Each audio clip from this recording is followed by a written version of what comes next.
Je vais vous parler, au niveau des rapports entre le français et l'anglais, de ce que j'appellerais des emprunts de substitution. C'est-à-dire où non seulement il y a un emprunt, mais il n'y a pas d'autre solution que de passer par cet emprunt. C'est quand même assez rare. Généralement, ça s'ajoute à d'autres possibilités, mais ça n'a pas le monopole, l'emprunt n'a pas de monopole. Eh bien, en anglais, et notamment dans la comparaison avec l'allemand, il y a le problème avec un verbe aussi simple que I can. I can, cette fameuse formule qui était associée à Obama à un moment donné. Et quel est l'adjectif qui est en rapport avec I can en anglais? Ou I cannot. Mais cet adjectif, c'est possible, impossible. Autrement dit, il n'y a pas de façon à la allemande, à la germanique, de dire possible et impossible en anglais. Alors que le verbe, alors, ce qui est intéressant, c'est que,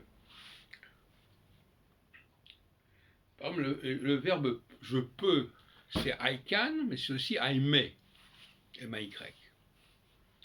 Et en allemand, nous avons les mêmes formules. Mögen, ça veut dire je peux aussi. Mais en allemand, on a l'adjectif möglich, unmöglich, possible, impossible. Alors qu'en anglais, on n'a pas d'adjectif en rapport avec I may.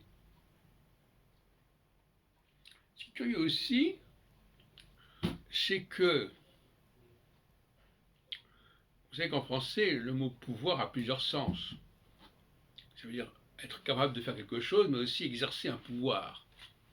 Et de ce côté-là, le français aussi a marqué l'anglais, puisque nous avons power, qui vient du français pouvoir. Nous avons aussi, en anglais, la notion de pouvoir se dit aussi might. Et quelqu'un qui est puissant, il est mighty. Donc nous avons des adjectifs pour mais dans le sens de pouvoir, mais pas dans le sens de capacité.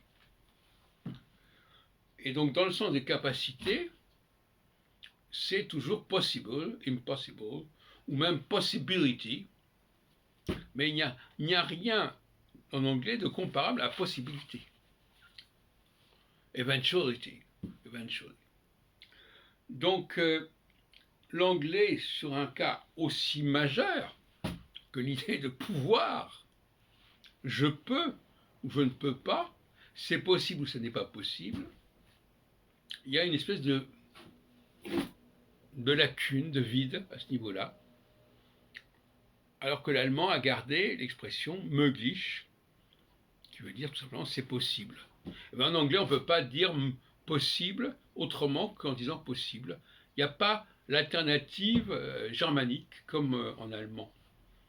Et en allemand, on n'emploie pas le mot possible à la française, de toute façon.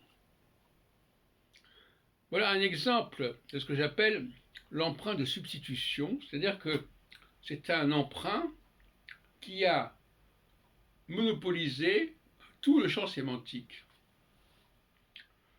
Et bon, ce sont des cas assez limites, je reconnais, mais en voilà un qui est quand même de taille.